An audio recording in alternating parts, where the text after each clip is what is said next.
Oh, yeah. Oh, no, we just go over to the comment side and their comments. Yep, here we go. We're back for another edition of the KC Football Fix podcast, where we cover the latest Kansas City Chiefs news. I'm your host, Luke Gromer, the founder of KC Football Fix, and I'm joined by KC Football Fix contributor Josh Willis. Today on the podcast, we preview Super Bowl 58 and dive into the numbers you need to know, the Chiefs' keys to victory, and some funny Super Bowl stories, and more on today's episode of the KC Football Fix podcast.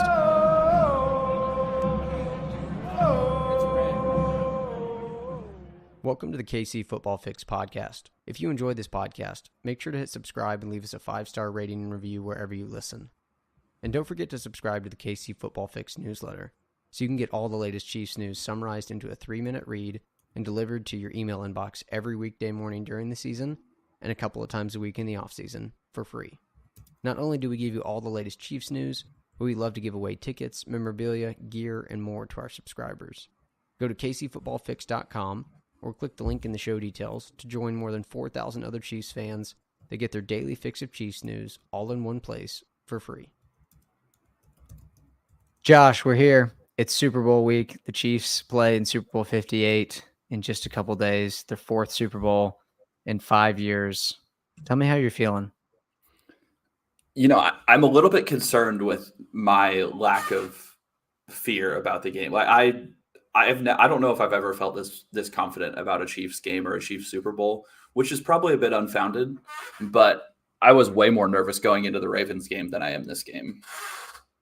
Yeah, it's also weird because it doesn't feel like that big of a deal now. It's like, oh yeah, and just another Super Bowl. They're there again. And, Mahomes and all the guys will say you can't take it for granted. But I feel like I'm taking it a little bit for granted. And then I'm like, yeah, they're there and they'll totally be back again. Which, if I had to bet everything I have on me that they would be back in another Super Bowl with Mahomes as a quarterback, then I would totally do that. Yeah, it's funny though. It's like you're in the midst of, they keep going back. They're so freaking good. Mahomes is so freaking good. And well, especially I'm surrounded by a bunch of Cowboys fans living in Dallas, and they're all just constantly disappointed. Like it really does feel weird to just expect to be here. And every year I'm just like, why wouldn't we be in the Super Bowl? We have the best quarterback to ever play the game of football. It's true. And before we get into Super Bowl talk, numbers that you guys need to know, I thought that the best place to start this podcast episode was with a short story about the first time in my lifetime that Josh and I witnessed the Chiefs playing in the Super Bowl 54 against the San Francisco 49ers. Back in what year was that? 2020? And a quick story about what helped the Chiefs win that game. It's a surprising story that you haven't heard of, and I want to tell it to you right now. The Chiefs were down in that game. I'll just say it is pretty surprising that this isn't talked about more in the national media. Yeah, it didn't make it out there, but hopefully it does after this. The Chiefs are down 20-10 midway through the fourth quarter, actually past midway through the fourth quarter. And most people think that the moment that turned around the Chiefs Super Bowl was 23 jet ship wasp, the big 3rd and 15 throw to Tyreek Hill. And it's just a common misconception because actually the moment that turned around the game was around the 7-minute mark. Josh was watching the Super Bowl at my house and decided that he needed to go to the bathroom. And Josh went to the bathroom, and in my home, there is a half bath that when the door is open has a clear view of the television in the living room. I would not say clear. I definitely had to do a partial view. A partial view. Yeah. And I don't know if Josh just needed to relieve himself because of stress and he had to go potty, or he was just washing his hands. I don't really remember, but I know that Josh ended up in the bathroom before WASP happened. Josh is in the bathroom, WASP happens, and immediately myself and the other people watching that Super Bowl turned around and said, Josh, stay there. You are not coming out of that bathroom. Don't you even think about it. And that was the moment that everything changed because Josh, like a true Chiefs fan, did not come out of that bathroom for the remainder of the football game. As we all know, the Chiefs go on to score 3 touchdowns in the last 6.5 minutes of that game and win 31-20. And I think, Josh, I just want to applaud you for the crucial role that you played in that Super Bowl by watching from my bathroom to make sure that the Chiefs secured that comeback victory. So thank you. You're welcome. And I'm not going to say that I'm the reason the Chiefs won the Super Bowl, but we all have to make sacrifices. We all have to do things that we don't want to do in order for success to happen. And I was willing to make that sacrifice so that my good friend Andy Reid and Patrick Mahomes could win their first Super Bowl together. Yeah. And by good friend, I mean, I've never met them, but hope to one day be friends with them. Yeah. And, we weren't superstitious, but we were just a little stitious. A little And stitches. yeah. So with that, I'm looking forward to Super Bowl 58, a rematch with the Niners. Unfortunately, Josh and I will not be in the same house watching it. If we were, he would definitely be in the bathroom again, just because that was good luck. But we're looking forward to another Super Bowl with some memories. So with that, let's talk about it. Super Bowl 58. The Chiefs have been in Vegas. And Josh, give me your initial reaction to anything that's come out of Vegas thus far. Opening night was Monday. They've been practicing the last couple of days. Tons of media availability. We'll get to some of the dumbest questions asked later. Your thoughts on the Chiefs right now? Specific thoughts on the Chiefs is like just have no worry. They're walking in so confident, so cool, calm, and collected. Like you can see, I forget where I read this, but one of the reporters asked some of our own O linemen, Donovan Smith and Jawan Taylor, about Nick Bosa's comments on they hold a lot. And I think it was a tweet where it said, you can see Andy Reid flashing in front of their eyes before they answer. And the Chiefs are cool, calm, and collected. They're not talking any smack. They're just embracing it and letting the talk come to them. Meanwhile, our dear friends over in San Francisco have had a lot of things to complain about. I'm going to steal this term from the KC Sports Network guys. I was listening to one of their podcasts earlier today, calling them the San Francisco 40 whiners, because they have been complaining about the status of their practice field, saying it's not good enough. They've been complaining about the Chiefs holding. I mean, so many things. They're just finding all sorts of things to complain about. So definitely some talk going on from the 40 whiners sideline, and seems like a lot of excuses. Yeah, it's funny. When I talked with Dwayne Bowe the other week and interviewed him about his experience playing with the Chiefs before and after Andy Reid, one of the things he mentioned was that Andy Reid is so good about training his players to be good in the media and to say the right things and to not give other teams any bulletin board material. And yeah, not only is Nick Bosa making those comments, but their owner, Jed York, their owner, is talking about how on that Wasp play, yeah, I remember Nick Bosa getting held on that play. Just like, man, what an interesting mindset to be putting out there in front of the biggest game in your franchise, right? Like, I was surprised. Like, an Andy Reid coach team is not going to do that. Hey, don't get me wrong. I'm all about complaining about things that I wish would have happened better in my high school sports career that would have led me to playing in the NFL today. But come on. Yeah, I don't remember the name of the 49ers owner, but like it was 4 years ago. Like let go of it.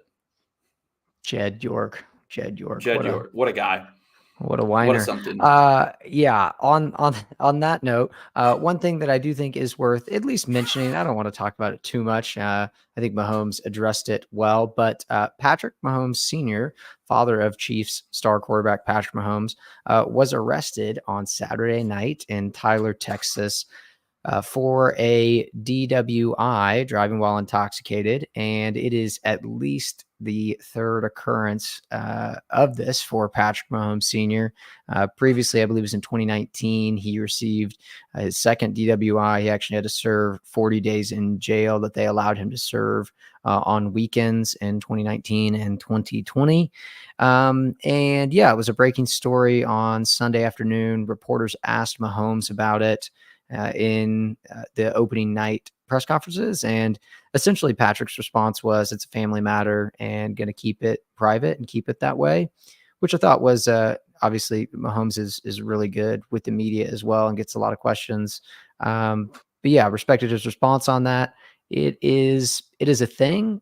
Personally, I don't think that Mahomes will really let that impact or affect him going into this week. But your thoughts, Josh? Yeah, I think things like that can affect us even a little bit. So, I think at least during practice, it'll show up in the way Mahomes is playing. But by the time Sunday comes around, I think he's going to be locked in. But it's just, the man's family won't give him a break. First you got Jackson, now you got his dad.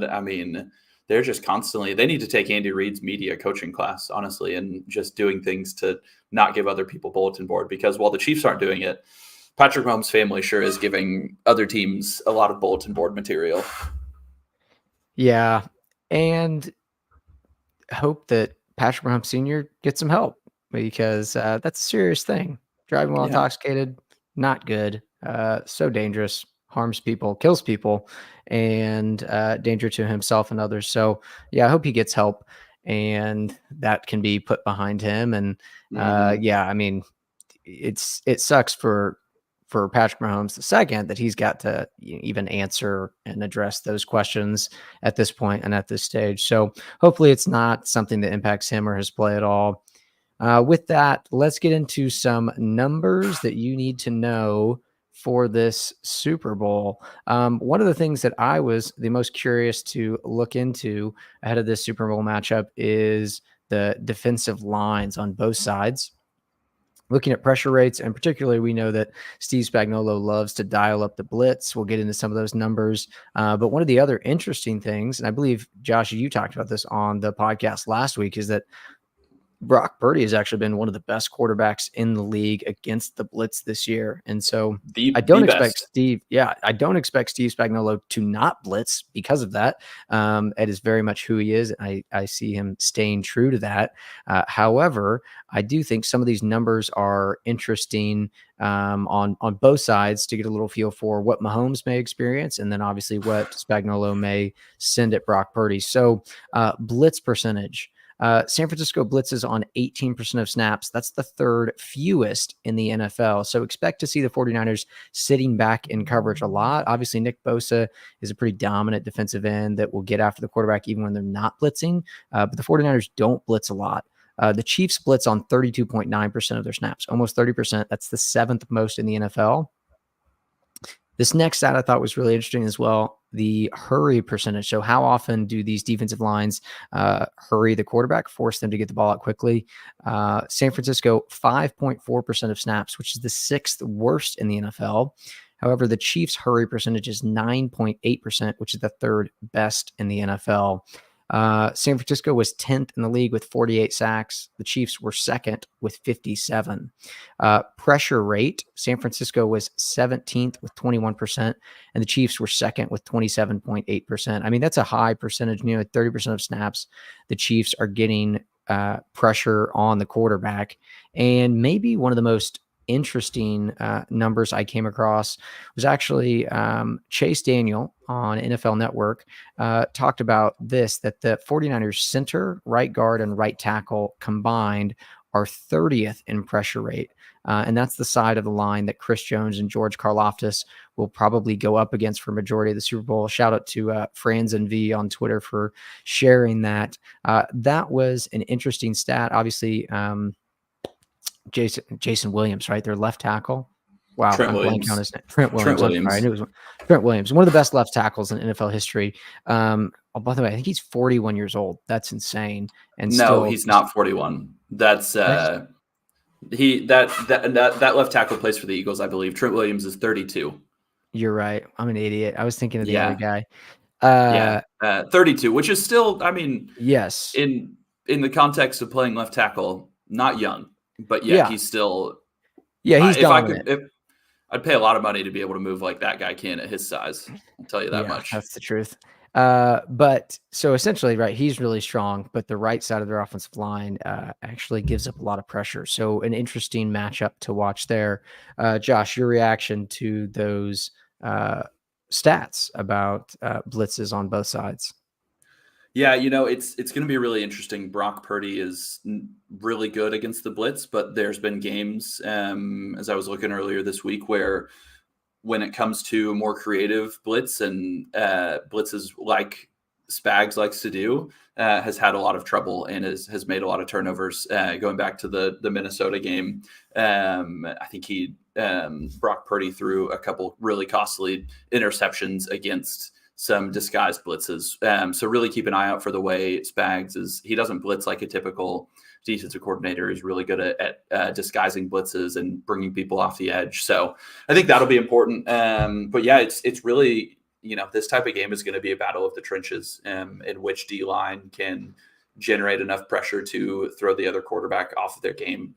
Because both these quarterbacks, they've shown when they have time, they can make some fantastic plays. Obviously, we know Patrick Mahomes is going to make plays no matter what. But Brock Purdy, for all the doubt that he's gotten, he's made a lot of big plays this season too. So it's going to be a big sign of who's going to be able to generate more pressure. He's been good. And I think the other thing that's a big factor, and I think definitely favors the Chiefs, is how good our secondary is with L'Jarius Sneed and Trent McDuffie. And then obviously you got Justin Reed at safety. Shamari Coney, the rookie, has played really well. And the other Chiefs defensive backs. The Chiefs have benefited from their coverage and have some of the reason that they're so high in sacks is some coverage sacks, because the coverage has been so good behind them. Those quarterbacks are holding the ball when those receivers are blanketed. So I'd also think that obviously the 49ers have lots of weapons with Brandon Ayuk and Deebo Samuel and Christian McCaffrey catching the ball.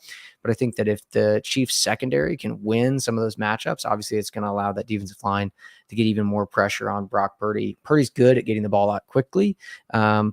And I think the Chiefs have the best secondary in the NFL. And so that's going to be a really interesting matchup to see what happens when the Chiefs take away his first read and maybe even his second read.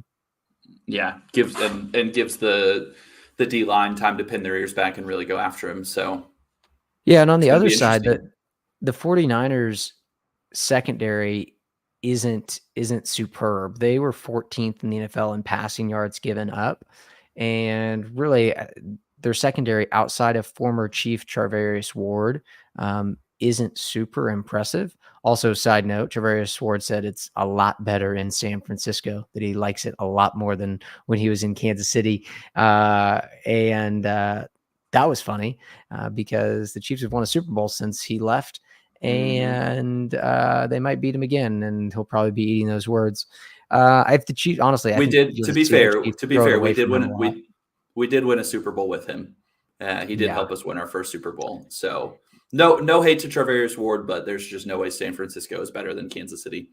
But he's still a fantastic player. But when it comes to their defense out in the secondary, it's really just him. There's a lot of other holes in their secondary that I think the Chiefs are going to be able to take advantage of. Yeah, the next number that I think is worth knowing is some rushing statistics from the 49ers defense. They were third in the NFL in total rushing yards given up, with only 1,525 yards. But I think this is the really interesting part of that. That I think that number is a little bit deceptive, because they're actually 14th in yards per carry at 4.1 yards per carry, which I think is a really good number and a good stat for us to look at when we think about Isaiah Pacheco and his ability to have a big game in this game. One of the reasons they gave up so few rushing yards is because they were often ahead in games, right? They didn't trail a lot. And so when they're up on teams, those other teams are more likely to abandon the run, throw the ball more, and probably is a reason that those rushing numbers are a little bit deflated, because teams threw against them so much. But I think it is a positive sign for the Chiefs that yards per carry, over 4 yards a carry, man, if Isaiah Pacheco can run for 4 or 5 yards a pop in this game, pun intended there, I really like the Chiefs' chances. Yeah, no, I mean, we'll get to this here in a little bit, but that's one of my keys to the game is Pacheco eating up clock and really running the ball well, getting a lot of yards per carry, but really just getting him touches. So I think that's going to be huge. And Christian McCaffrey isn't incredible, but you're right. The 49ers have been able to be in the lead in a lot of games and have not actually run the ball nearly as effectively as the numbers show. So with the Chiefs defenses, they have their work cut out for them with Omenihu out. we've got a big task in trying to stop Christian McCaffrey. So I think that's going to be a really big matchup to keep your eye on. Yeah, McCaffrey is going to be fascinating. It's going to be really interesting to see, does Trent McDuffie end up getting matched up against him some in the ways the 49ers use him? McDuffie's so versatile. But then also, how do Nick Bolton, Willie Gay, and Drew Tranquil play in this game against McCaffrey? And obviously the other weapons that they'll use either in the backfield or in motion a lot. Our linebackers are going to have to play really well in this game. Just to stuff that run, because Shanahan definitely likes to run it early on downs, and then obviously to contain McCaffrey. McCaffrey's going to get touches and yards, but they just got to limit him from the 50, 60-yard chunk plays that just break the back of the defense. Luke, side note, I was watching the highlights of the Chiefs' first Super Bowl against the 49ers right before this, and remembered that we had Reggie Ragland and Anthony Hitchens as our starting linebackers out there. And when you see Reggie Ragland out in coverage on Deebo Samuel, you just want to shake your head. So thank goodness for Brett Veach and the work that he's done to rebuild this defense. No hate to Reggie Ragland and Anthony Hitchens. They were great for what they were, but just a shout out to Brett Veach for the way that he has completely rebuilt this defense, and the fact that I think Chris Jones is our only returning player on the defensive side from that Super Bowl. That's wild. Yeah. Maybe I think that was Snead's rookie year. I can't remember, but almost a completely rebuilt defense. Yeah, it's impressive for sure. Last number that I thought was interesting that I'll mention quickly, Patrick Mahomes in the Dome. This is from KC Sports Network via Pro Football Reference. Mahomes in a Dome is 11-0, 3,327 passing yards, 26 touchdowns, and 2 INTs. Spoiler, Vegas is a dome. Wait. So you're saying that his odds are pretty good. His track record. Yeah, I'm saying he's never good. lost. Never lost in a dome. That's wild. Like, is it luck? Is it random? Is it that, like, when the conditions are perfect, he's just that much better? I don't know. I thought he was a snow game guy personally. That's what he says. Yeah, I don't know. He's a dome game guy, I guess. Apparently. Fun stat, crazy. I mean, the funny thing about some of the Mahomes stats, though, is like whatever you look at, like, oh, what's Patrick Mahomes like in this, and this, and this? They're all just insane. Yeah. They're all good because he's won like 80% of his games, and all he does is win. I mean, it's nuts. It's nuts. Like any stat I've seen of Mahomes, at most he has like 3 losses in some category, but it's always a ridiculous win percentage and a ridiculous passer rating. He's a freak. I love it. Well, let's get into some Luke, Chiefs keys to victory. Yes, Josh. Any other thoughts, any other takeaways? I know we got my opinion on all these numbers, but give me some of your takeaways from looking at these numbers. My biggest takeaway on these numbers is I'm just fascinated to see if the Chiefs' pressure impacts Brock Purdy. If Purdy is just nails against these blitzes, like, the Chiefs could be in trouble. They really could be. If Spagnuolo is cooking and the blitzes get home and the pressure forces sacks or mistakes, I really like the Chiefs' chances. I think this is really like how good are the 49ers and Brock Purdy at picking up the Chiefs' pressure, and what can they do with that? And then I think the other thing that we didn't talk about much there that I'll talk about in my keys is actually how good is Chris Jones and the defensive line in the run game against the 49ers? Because if we can put them in second and third and longs, well, that's when Spags really cooks, and that's when Jones just takes over games and can just blow up plays. Karlaftis gets these second effort sacks, and so I think those are going to be some of the keys there. Yeah, that's the matchup that I'm looking at is Spags bringing pressure versus Purdy handling pressure. Yeah, and I mean, Jones is going to be able to have a field day with especially the right side of their offensive line. Like, if we can keep him away from Trent Williams, I like the Chiefs' chances a lot. Anyways, keys to victory. Luke, give us your 3 to 5 keys. Yeah, here's the first one, and this one sounds like a dub, but the defense hold the 49ers to 21 points or less. I will never bet against Patrick Mahomes, and the numbers indicate that this offense is not what it has been in the past. It was a middle of the road offense. This was not a top 2 or 3 offense, and although they had played better in the playoffs against the Ravens, they still put up just 17 points, 2 touchdowns and a field goal, and they never scored in the second half, right? So there's still that. Now they're not shooting themselves in the foot, which is one of my next keys is Mahomes and the offense continue to play mistake-free football. If the Chiefs don't turn the ball over in this game, it's hard for me to see them losing. Now, if they turn the ball over or they have just some absolutely mind-boggling drops like they did earlier in the season, well, yeah, really quickly this game could get away from them. But if they play mistake-free football and the defense continues to play at the level that it has, it's hard for me to see the Chiefs losing this game if they hold the Niners to 21 or less points. I think the Chiefs can score 23, maybe 27 points on the high end in this game. And if they do that, I really like their chances to win. So hold the 49ers to 21 or less. Mahomes continues to play mistake-free football in the offense. And then I mentioned it. My third key is the defense, and specifically Chris Jones needs to stop the run on early downs. Jones has not been great against the run this season. I think there's multiple reasons there. I think one of the biggest reasons is his holdout cost him a lot of money. And then he came back with this incentive-laden contract that essentially caused him to be sack hunting, because sacks were how he was going to get those dollars. And his performance against the run, not going to impact his pay at all.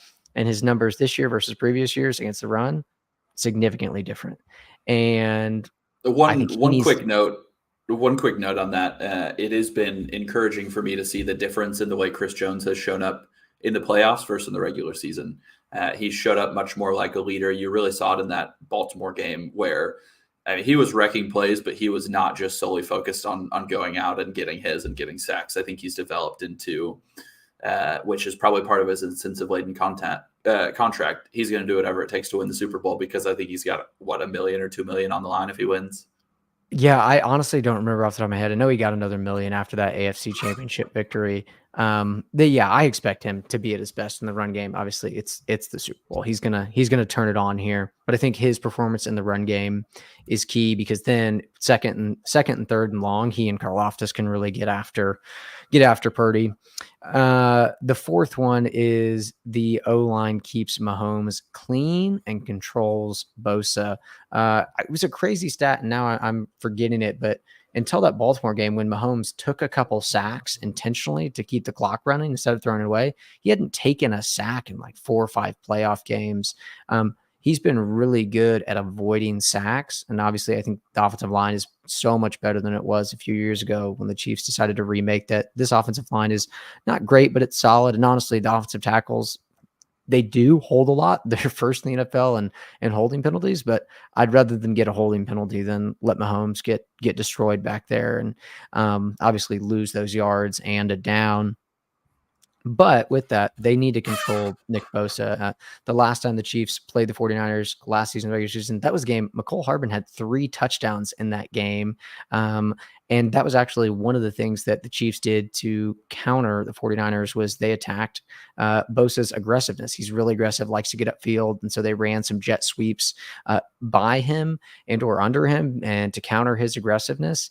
And then also I would expect Andy Reid to use guys like Noah Gray, Blake Bell, or even Kelsey Pacheco at times to just chip Nick Bosa frequently to slow him down, give Mahomes more time, and open up that offense. And then the last one is I think Kelsey and Rice. They've got to combine for over 150 yards receiving, or at least that. If those guys combined for 150 yards receiving, this offense, I think, will be humming, and the Chiefs will be on their way to victory. Those are my 5 keys. Defense holds the 49ers under 21 or less points. Chris Jones helps stops that run, early downs, putting them in second and third and longs. Mahomes plays mistake-free football. The O-line keeps Mahomes clean and controls Bosa, and Kelsey and Rice over 150 yards receiving. And I like the Chiefs to win if they can accomplish those keys. I like it. I'll be honest. My headphones cut out for about half of that, so I don't know fully what you said, but I'm sure it was It's great. okay. It wasn't worth anything, not worth going back and listening to. Oh, Your yeah. keys, That's please. happy to give you my keys.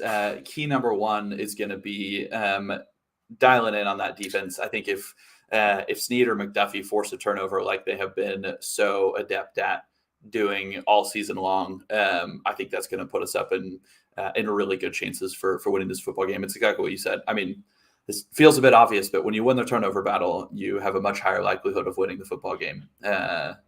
So I've never claimed to be a football savant, but there you go. That's some wise words from me. So yeah, I think Snead or McDuffie forcing a turnover and really just their matchup as a whole against these weapons is going to be crucial. I think the Fun next biggest fact, thing. Trent McDuffie has never had an interception as a Chief to this point in his career. He's been involved in forced fumbles and fumble recoveries, but still no INTs. I would love it if he got his first one in the Super Bowl. Your Well, next key. we'll talk about that in our prop bets. That's right.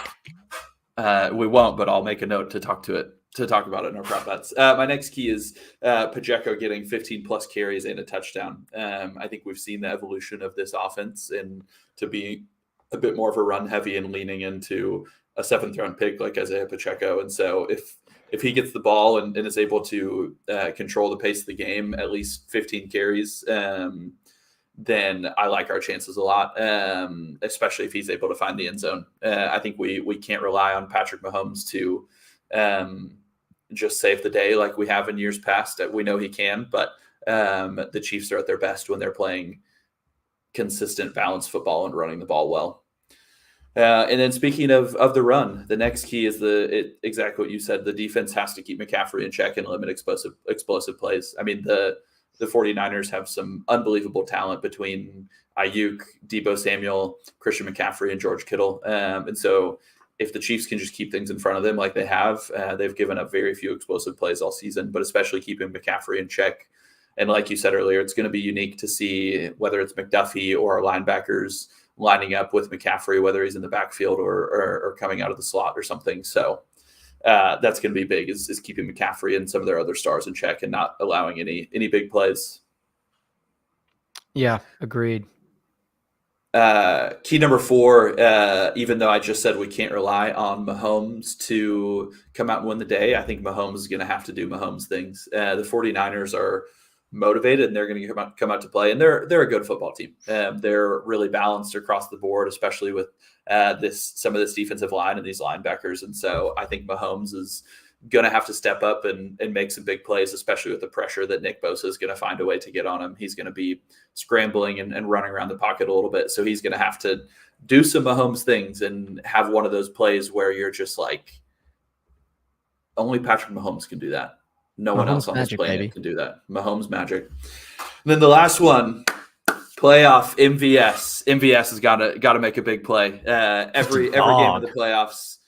Every game of the playoffs this year, MVS has made a big play, and he's going to make another one here. He is at least gaining enough trust from Mahomes to be that third, fourth option, whatever you want to call it, third option, especially outside of Kelsey and Rice. So I think we got one big play from MVS coming probably in the second quarter before halftime, if I had to guess, or if I had to make a bet. I love it. Yeah, that's right. The funny thing about MVS is like the last few games, his stat lines are just actually just very typical of him in his whole career. Like 2-3 catches, 60 yards. Like that's MVS in a nutshell. A touchdown every now and then. And that would have been him all year if not for getting the yips and dropping the ball. So, but props to him for sticking with it. It's fun to hear Mahomes, Reed, all the guys talk about him overcoming it and the trust they have in each other. That's why the Chiefs are special. Kelsey's been talking about it all week. He's like, man, this team is just special. It's different than years past and the way they've come together through their adversity. You got to love it. And with that, talking about media this week, Super Bowl media is just another level, man. You've got reporters in from everywhere. And let me just say, there are some dumb questions. There's some interesting reporters who get in there. Yeah. I'm like, man, how did you get credentials to this thing? Yeah. It's crazy. Next year. So with that, yeah, the questions we would ask. With that, I want to play the 4 worst questions of media. One is actually a question that was asked to Brock Purdy, and then one to Kelsey, one to Mahomes, and one to Big Red Andy Reid. So I'll play this, And then I'd like to hear your reaction to this clip. We'll actually go ahead and we'll start with the Brock Purdy question that was asked, just because I love his reaction.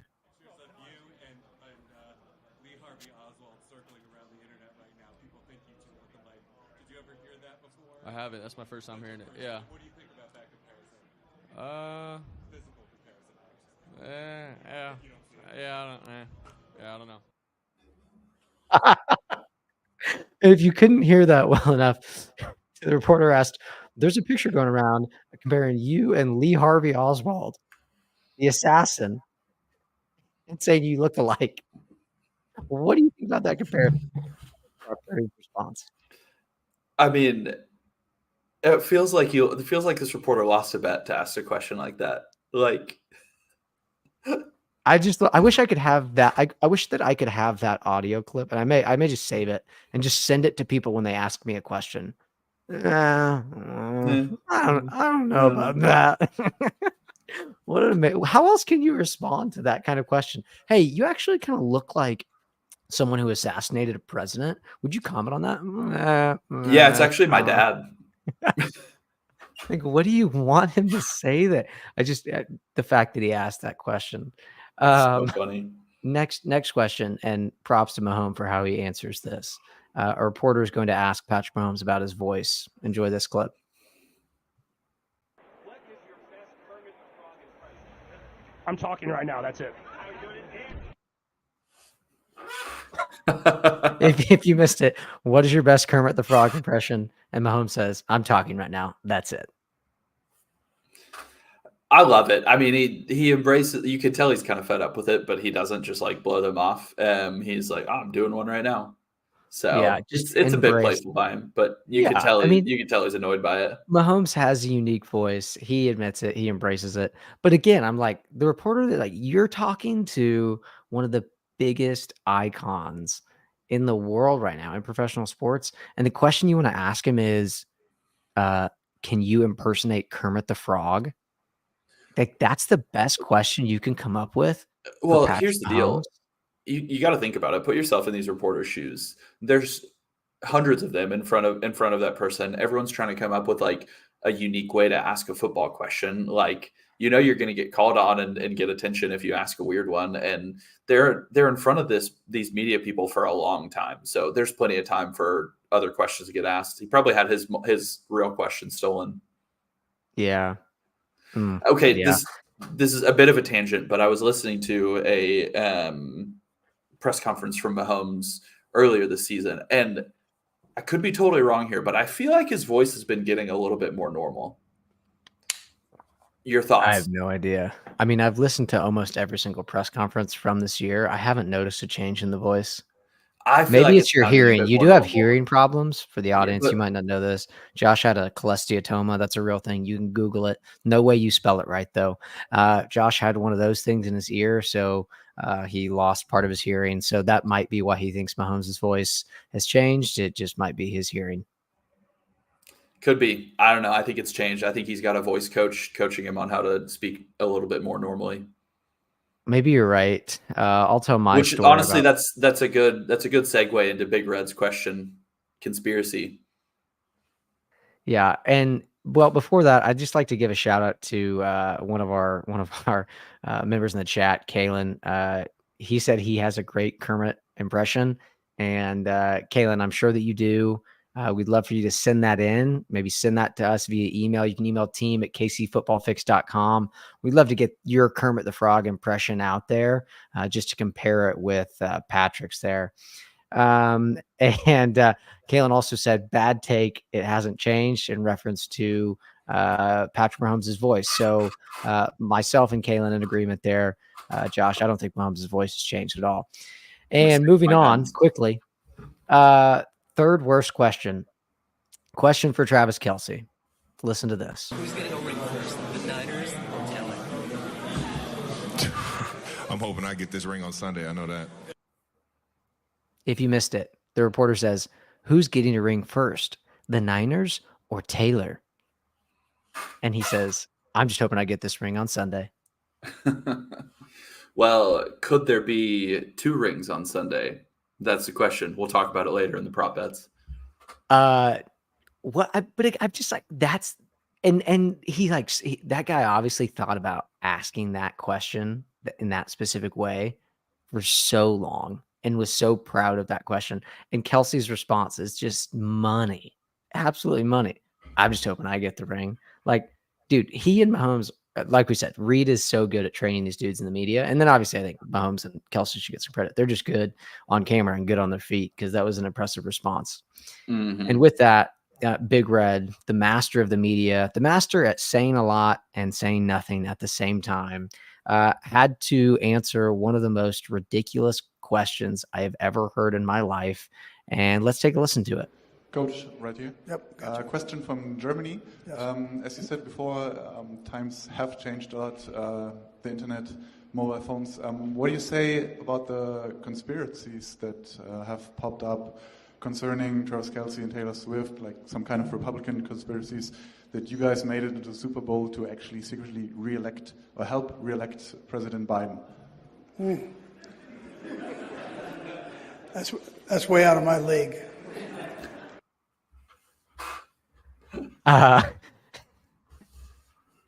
Andy Reid goes on to say, yeah, we met Biden last year, referencing after they won the Super Bowl, and then say, yeah, Taylor Swift's been great.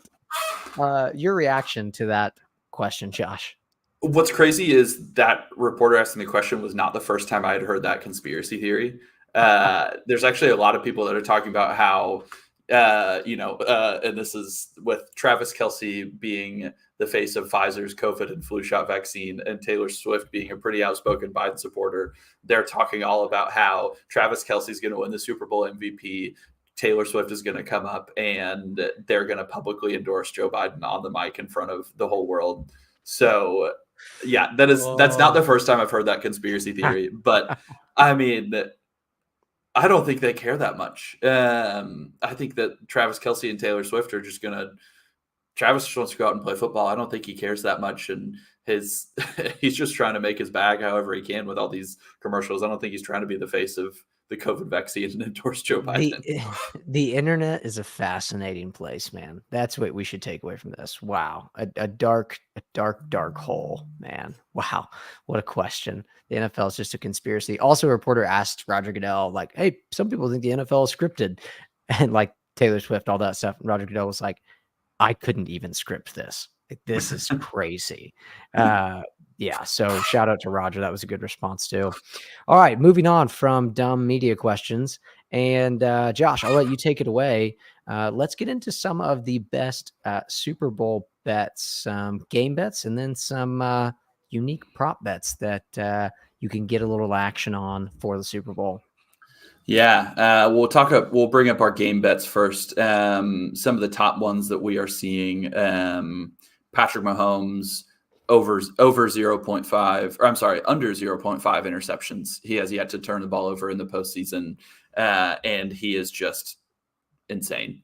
So if you're looking for a really safe bet, the odds are -120 for Mahomes under 0.5 interceptions. And then another very safe one is Harrison Butker over in field goals made. Right now, the over is 1.5. Butker all season has been making at least 2 to 3 field goals a game. He has 33 on the season and has been pretty money. So another really safe bet. Yeah, I take him to hit at least 2 field goals in this game. Yeah, at least. An interesting under is Nick Bosa, the under on sacks. Right now, they only have him at 0. They have him at 0.5 picks, and a lot of people are taking the under, or 0.5 sacks. A lot of people are taking the under at -130. So Bosa's had a sack or more in 8 of his 19 games this season. 2 games where he's had half a sack. And Patrick Mahomes was number 2 in the NFL behind Josh Allen in terms of sack avoidance when pressured on dropbacks. So pretty interesting one. And Nick Bosa, the under. A lot of people are taking it. Let's see here. Luke, your thoughts? I would be hesitant to actually bet on the Mahomes under on the INTs just because like so much can happen and somebody can throw one pick, right? Like, I mean, we saw We saw it this year. Mahomes can throw a perfect pass to yours truly, Kadarius Toney. Hashtag, I think I'm still number one wide receiver, and it goes right through his hands, picked off. Right. So I would hesitate to take that. If that number was like 1.5, it'd be like, oh, jump all over that. But he could totally throw one pick on something fluky. Bosa, half a sack. That one, oof. I wouldn't feel confident taking that one. He's so good. Will he get home on Mahomes once? Wouldn't surprise me. But also, I can see Andy Reid and the offensive line just putting Bosa in a blender all game, just wrecking his night. Those Bosa brothers are whiny, and he could be throwing a fit on the field. Yeah. If you're looking for other safe prop bets, Mahomes at MVP is an easy one right now. His odds are plus 120 for MVP. And then let's see, another real safe one we got is Kansas City in the first sack recorded. As we talked about earlier, the Chiefs have been number 2 in the NFL in sacks, and the 49ers are 14th, Luke, if you have that in front of you. So the odds of the Chiefs getting the first sack recorded, you're going to make some money on that one. But now on to more fun prop bets. Luke, any more thoughts on these? Yeah, I don't have the numbers in front of me, but if I was going to take an anytime TD score in this game, Travis Kelce's the sexy pick, but I like Isaiah Pacheco to get into the end zone at some point in this game. Mm-hmm. Man, yeah, you can't go wrong with that one. Honestly, I would. Another safe one is Deebo Samuel, anytime TD. I feel very confident about him scoring a touchdown on this defense, but that's probably be the only touchdown they score. You heard it here first. Hot take. Well, on to some better prop bets. Ones that these are the type of bets that I would make. First one is, will Usher bring out a guest? Current favorites for bringing out a guest during the halftime show are Alicia Keys at minus 320 from Usher's hit song My Boo. Actually, Luke has a fantastic cover of that. If any of y'all ever want to hear it, his version is better than Usher's. And then Ludacris at minus 210 with their song Yeah. Fun fact. This was fascinating. I learned this today. I learned something totally new. Did you know Super Bowl show halftime performers do not get paid? Really? Fact. They don't get paid. However, the NFL gives them, I think it was a $50 million budget for their halftime performance. And they spend that on hiring people to help the performance happen, paying people to work on it or to be in it. But actually, a lot of the performers end up spending millions of dollars of their own money on the performance. Really? Wild. Yeah, I'll share this Twitter thread with you. This guy, I think his name's Joe. Awesome Twitter thread. I gotta find it sometime. But yeah, many of them actually spend their own money on their performances. And for example, like Justin Timberlake, after he performed the halftime show, whatever year that was, I mean, his sales skyrocketed after that. So the artists do it just because the exposure is so massive that it's going to return on investment for them because they're in front of like 15 million eyeballs or whatever it is. I mean, it's the most watched TV event in our country, right? And so they'll do it and even spend on it just for the exposure because Usher, after this halftime show, his streaming numbers, his sales, like they're just going to shoot through the roof. So they just use it as an opportunity to capitalize on their music and business ventures, which I thought was fascinating. I had no idea. I assumed they got paid millions for that performance. I'm actually shocked right now and a little bit crazy that the NFL is probably just keeping more millions of dollars in revenue by not paying those performers. That's crazy. Yeah, but it's a win-win. Do you think Justin Timberlake grew in so much popularity and all of his merch sales and everything because he was at the Super Bowl or because of the wardrobe malfunction? What? You don't remember Justin Timberlake's wardrobe? Did he have one? No, it was what's her face? You're thinking about Janet Jackson, buddy. That was a long time ago. Justin Timberlake was out there with her. Was he? Yeah. Yeah, but I don't remember that. Honestly, I was so young, and I'm pretty sure my mom made us turn off the halftime show that year. Good thing. I went and watched it. Shout later. out, Mom. Yeah, I watched it like 4 years later when I was allowed to. I'm kidding. Oh, scarred. Yeah, I think my mom. I mom think my mom's watching protected this. So Yeah. On that note, this is a special segment because it needs to be Wait, hashed out. are you skipping Uh, over all the rest of my fun? All the rest of my good prop bets? well, okay, fine. Let me. Do one more of the one more of good one. Okay, I'll do two. I'll do two more. Some of the other favorites are we talked about earlier. Will Travis Kelce propose after the game? Yes is at plus 820, and meanwhile no is at minus 2,000. If you're not familiar with how betting works, you could bet $2,000 to win 100. So don't take the no, but I mean, if it does happen, if Travis proposes, you're going to win a lot of money. And then the next one is everyone's favorite. Will Jason Kelce be shirtless? Right now the odds are minus 175 at Jason Kelce shirtless, plus 125 at him chugging a beer. Don't know the odds on him chugging a beer shirtless, but that could be a good one to bet on too. Yeah. Wow, that's a fascinating bet. You'd be on the edge of your seat if you bet on Jason Kelce. That's good. Here's the surprise segment. I will call this wide receiver roulette. Wide receiver roulette. So if you didn't know, Sky Moore was just activated off IR today. That does not mean he will play in the Super Bowl. It just simply means that the Chiefs could activate him on game day if they choose to. The corresponding move was Charles Omenihu to IR after his torn ACL. Big loss to the Chiefs. Feel bad for Charles, but Sky Moore might play. All right, so there's one wide receiver.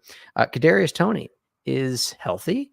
And in case you missed it, Kadarius Toney said to the media on Monday night at the opening night that he believes he's a number one wide receiver if he gets the ball. He also said some confidence is key. Confidence is key. He also said some very confusing things about his Instagram live video from a week or so ago when he seemed to insinuate that he wasn't actually injured. And at one point he said, yeah, we talk about things in reference to if things were resolved with him and the Chiefs. So Kadarius Toney has been practicing this week, and who knows? Maybe he's active on game day. Maybe he's not. And then obviously we have our good friend Mecole Hardman on the squad as well. I'm going to take MVS out of this conversation because MVS has redeemed himself this year. So congratulations, MVS. And these 4 weeks three ago, players, you were in this conversation, and now you're not. These three players are pretty much all just a different version of the exact same player. Like they all do very similar things. MVS is a little bit different. So yeah. So here's the situation. First of all, one of these wide receivers must be active for the Super Bowl. Who do you take? Mecole, 100%. Easy. Yeah, my choice too. Okay, that one's easy. Here's the hard one. It's 3rd and 6. The Chiefs are down 23-20. There's 1:15 left in the game.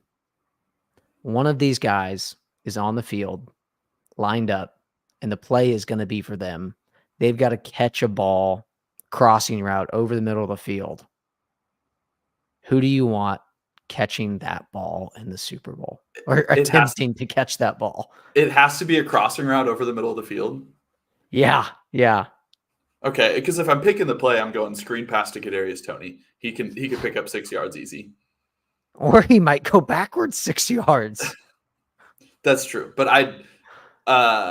Sky wouldn't even get open on a screen pass. So I'm going to throw Sky Moore out of the equation. He's not going to get open on a screen pass, and he sure as hell won't get open on a crossing route. Yeah, that's true. I hate that I'm going to say this. I'm going to take Kadarius Toney. That's insane. You're insane. I'm going to take KT. I'm about to kick you off right now. What's the definition of insanity? Doing the same thing over and over and expecting different results. Oh, KT is going to redeem himself. He's going to make a play. Prediction, he's not even going to be active for this game. No, he will be a healthy scratch for this game. Will not be on the field at all. Reed does not trust him at all. Mahomes doesn't trust him at all. Here's why you don't choose Kadarius Toney. Crossing right over the middle, he drops it. It goes right through his hands. We already saw it this year, and it's an interception. You don't choose Sky Moore. You nailed it because the dude literally cannot separate, can't get open. And so that just default, Mecole Hardman wins this wide receiver. I don't think Mecole Hardman has ever run a crossing route. I don't think he's ever run a crossing route. But let's do it. You know, if that's what we got to do, I don't want Kadarius Toney on the field on that play. And if Sky Moore is on the field, that's fine. But the truth is, he's just not going to get open, and so it's worthless. So we're going to have to throw it to McCall in that situation. Game on the line, and again, Kadarius Toney, he's inactive, street clothes, so we won't have to worry about him dropping it or handing it to the other team. I honestly think that I could get open better than Sky Moore could, and I am not what you call an athlete. Yeah, I don't think so, but that's a good take. Oh, wow. This has been fun. The Chiefs are playing in the Super Bowl on Sunday. Before we wrap it up, we need to get some Super Bowl picks and predictions. We said last week we reserved the right to change our prediction this week based off our in-depth analysis, game study, and football savvy. So, Josh, I'll let you start off. First off, I'd like you to give us your score prediction, then give us your surprising performer prediction, and finally, your MVP prediction. You got it, buddy. Score prediction. I don't remember what I said last week. Luke, you can pull it up and fact check me while I am saying this. Chiefs 27, 49ers 21. I believe I said 27-24 last week, but I like the Chiefs winning by almost a touchdown by 6 points. 27-21. I think that the Chiefs defense is just too good to give up anything more than 21 points. And even 21 points feels like a bit of a stretch. The defense has just been nails the entire season. So that's my prediction. Surprising performer prediction is Noah Gray, 3 catches for 77 yards. I think that the 49ers are going to be really focused on trying to take away, obviously, Rashee Rice, and they're probably going to be doubling Kelsey a lot with their linebackers. So I think Noah Gray is going to have a sneaky performance, 3 catches for 77 yards, set us up for some big plays down the road. Then my MVP prediction, it's a given. Patrick LeVon Mahomes. Why would you bet against him? He's going to go out and he's going to play unbelievable. He's going to throw for, I'm thinking, 23 of 29 for 320 yards and 3 touchdowns. Those are some stats. I like it. I'm gonna go back to 2 touchdowns because I also have Isaiah Pacheco scoring a touchdown. So yeah, you can't. That you want 3, 4. That's too many. Score predictions. I'm gonna take the Chiefs in this game. 23-17. Chiefs win. Over on the Butker field goals. Obviously, he's going to hit 3 of them. 23-17. Chiefs win this game. Surprising performer in this game. I actually like old CEH, Clyde Edwards-Helaire, the future nurse, to have a couple big plays in this game. Maybe pop off one big run, pop off a big screen. You got to love Clyde's redemption this year as well. The first-round draft pick. Lots of guys down on him, but everyone's talked about it. That dude's worked really hard. And I like Clyde to bust a couple big plays in this game or just timely plays. There's going to be a play where Clyde, man, like that dude came through in the clutch this year. And finally, MVP prediction. Here's a quick question. Does Clyde play well enough to get himself onto the team next year? Clyde will be on this team next year, I believe, because he still has 1 year left on his contract, right? And it's cheaper for the Chiefs to keep him than cut him. I thought that we had to decide if we wanted to pick up his option or not, but maybe he has 1 more year before we pick up his 5th round option or 5th year option. I don't know. We got to do more research. We apologize to the audience. We got to do better. Got to know our stuff. And MVP prediction. Yeah. You want to pick Kelsey? It would be a love story. Some might say if he won MVP. It would be an amazing moment. However, my heart is telling me Kelsey, but my mind is saying you just can't bet against Mahomes. If the Chiefs win this game, Mahomes is going to play well, and he's the dude. He wins MVP again, and the Chiefs win 23-17. And I really thought we were gonna get through this episode without a Taylor Swift reference. I had to, and I feel good about it because I'm embracing it. It's great. There's more women watching the sport, and we got to love that. And Travis is happy, and we can all be happy about that. We can. And I guess we'll see if the conspiracy comes true after the game. Well, yeah. Andy Reid will be answering questions if it does. Well, that does it for this episode of the KC Football Fix podcast. Go to kcfootballfix.com to subscribe to the newsletter. Get the latest Chiefs news in your inbox every weekday morning for free. I'm your host, Luke Gromer, joined by my co-host, Josh Willis. We'll see you next time, and go Chiefs.